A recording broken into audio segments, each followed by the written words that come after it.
In the still of the night, I think of you.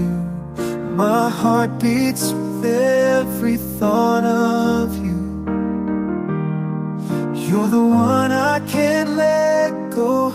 In your arms I find my home. Love, sweet love, it's you I'm dreaming. The party was coming to an end, and Helen was becoming confused with Chuck's continued absence. For the 1,000th time, she wondered where he went, and her wondering was gradually turning into worry. She knew he loved fast cars and drove them to their limits, making Rose worry. She was also aware the road leading to Eden Castle was not the safest of the entire roads with its twists and turns. When she closed her eyes, she could only picture him in some ghastly accident, and try as much as she couldn't stop herself from imagining the worst. Yet, she couldn't cook up the nerve to ask anyone. Helen heaved a sigh. She shouldn't even be worried about him. He was so infuriating and arrogant, and she should wish him to oblivion and be done with it. That was what a wise girl would do. But Helen had never counted herself wise, especially when it came to the pig-headed man. No one else seemed to be worried about him. Most of the guests had left. The caterers were packing up. She alone stood at the pavement looking out for him, worrying, shooting her blood pressure to the sky. He went for a drive, a voice said behind her. She turned and found Stanley. She smiled at him. Who are you talking about? We both know. She looked down and heaved a sigh. That obvious, huh? Only to those watching. Whatever you are doing, keep on with it. I think it's high time some woman shook him out of his equilibrium. I don't know what you're talking about. She smiled at him and walked out before he made her confess things she would rather keep secret. Such were the charms of Stanley. That soothing compassion, and then the sudden temper that made his intelligent executives quake in their shoes. Often she had witnessed it and wondered about it. She walked into her room, sat on her bed, and began to pack her bag.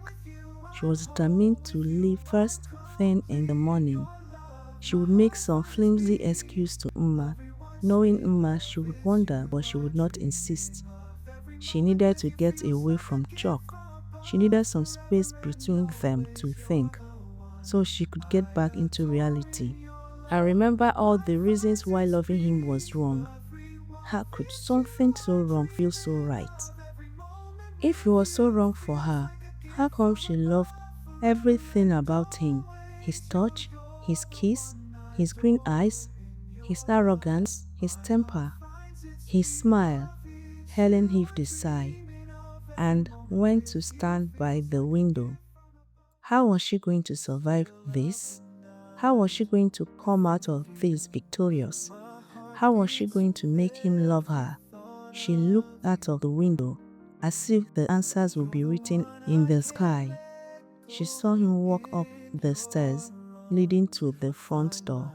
He smiled at Rose and lifted Sky into his arms.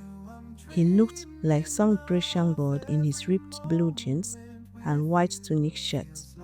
She watched as Sean tugged at his leg, and he looked down and lifted him up too. Helen's heart melted as she watched him play with the children. He would make an incredible father to some lucky children and a wonderful husband to the luckiest of girls. Suddenly he looked up and saw her at the window. Her heartbeat plummeted, and she quickly drew the curtains close. What was she afraid of? That he would come up to her room and do what? Kiss her, touch her, mock her? She laughed and went back to her packing. Helen, you are crazy about him and silly about it too. A slight knock sounded at her door, and she stood up and went to open the door. There stood the man of her dreams. Gone was his earlier rancor and sarcasm. Stanley said you were worried about me. He smiled and she was lost. It wasn't fair. He should have one flaw. At least his smile shouldn't be this perfect. His teeth should be crooked. How was a woman supposed to fight her feelings if the man was an embodiment of flawless handsomeness, dark mystery, and alluring temptation? She couldn't help smiling back. May I come in? There was no power in the universe that could have made her turn him away, not even to save her own life. Body trembling, lips quivering, she gave way for him as both dread and excitement warred in her heart. "Why were you worried about me?" He surprised himself by asking, "Seriously, Chuck, what kind of question was that?" And then he realized he was nervous. He had never been nervous about a woman before. Then he began running scared. He wanted to slam out of the room in dead speed before he did or said what he would forever regret.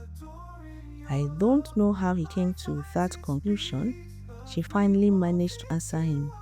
"No, Stanley is not the second richest man in Africa by accident. He has excellent instincts. If he says you were worried, then you were. So what? I know how fast you drive, and that car of yours is little more than a match bus. And the road isn't meant for fast cars going on top speed. I would be worried about anyone."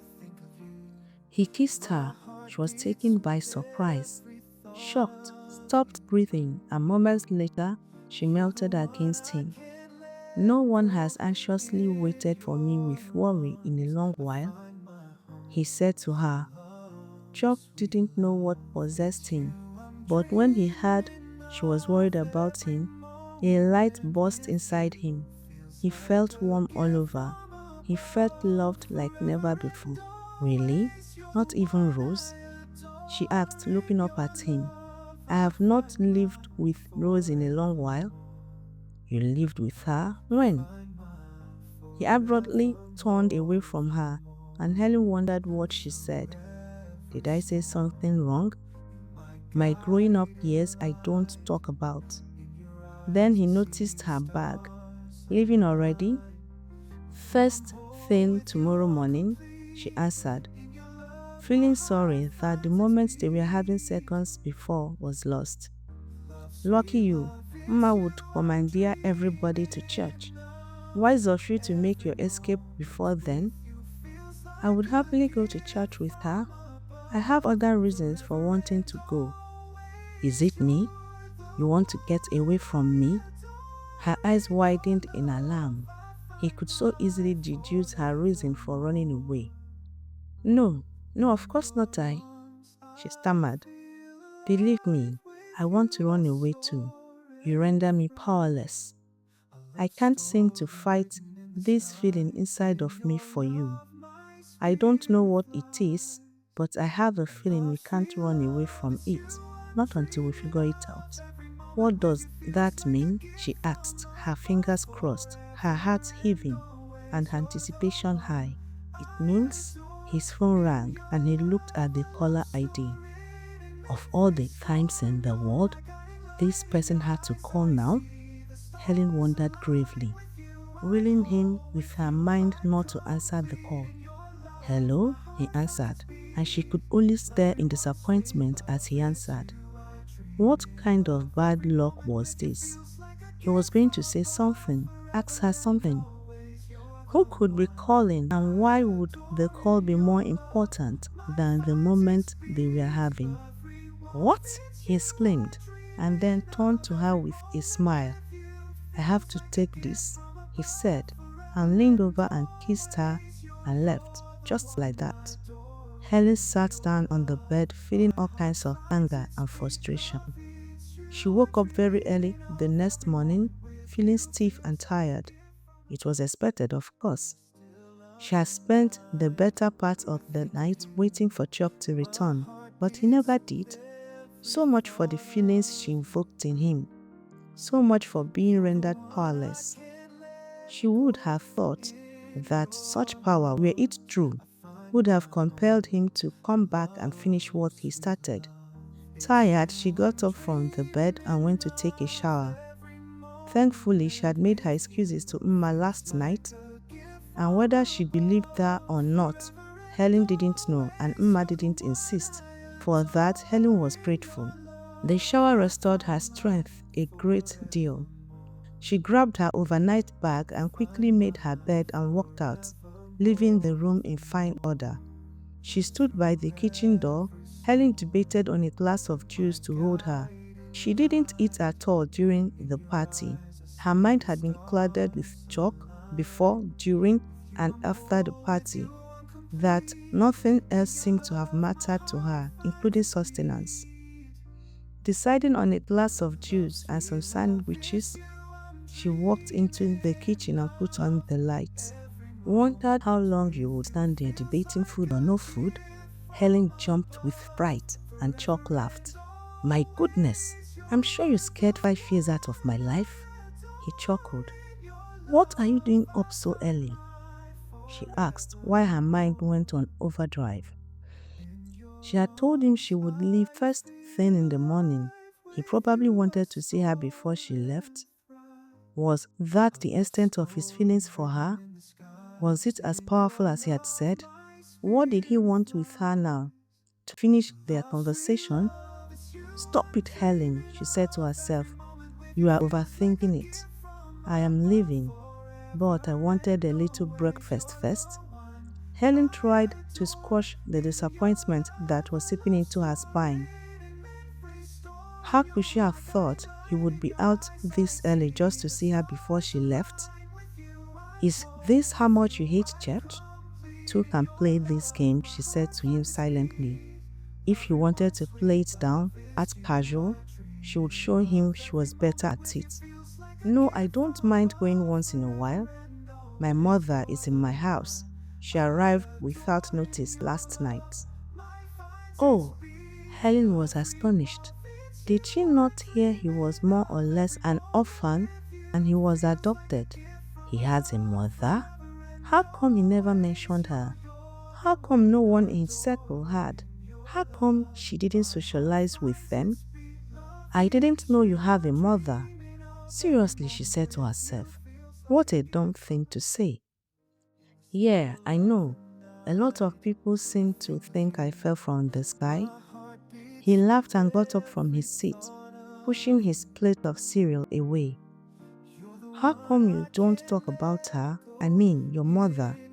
He stopped in front of her.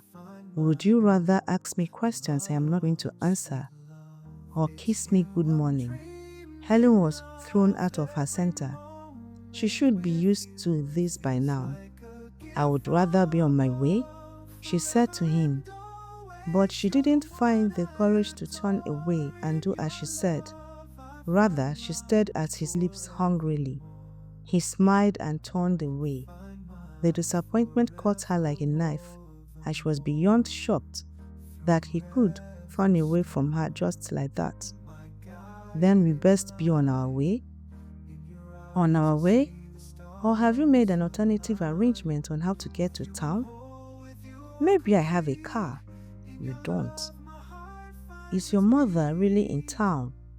Or is this another formulated plan to torment me? He dragged her into his arms. Why does his quick reflexes keep shocking her?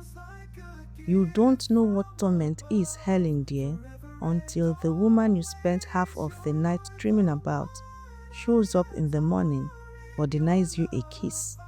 He smiled at her. I am at the garage whenever you are ready. He began to walk out. Oh, you don't know what torment is, Chuck, until you walk a mile in my shoes, she said more to herself and followed after him. While her heart danced about in her chest, he spent half of the night dreaming about her. Was he beginning to care? Spent the whole of the night dreaming about you doesn't mean he cares. It only means sex, Helen. And it is no news. That is what he wants from you. And just like that, her excitement came crashing down. Feeling more herself and more in control, she followed him. At the garage, Chuck sat on the hood of the car and waited for her. He wanted with all his heart to kiss her. He could easily have done that. Why didn't he? He knew she would have protested, but it wouldn't have been for long. He had the experience and she was too attracted to him to fight him for long. There he had his answer. He knew if he had touched her, he wouldn't have stopped, not with the way she was looking beautiful and fresh out of bed. So for his own sanity, he had left her alone. It wasn't the right time yet. The right time would come, and when it did, they would both know it and accept it. In the still of the night, I think of you. My heart beats with every thought of you. You're the one I can't let go. In your arms I find my home. Love, sweet love, it's you I'm dreaming of.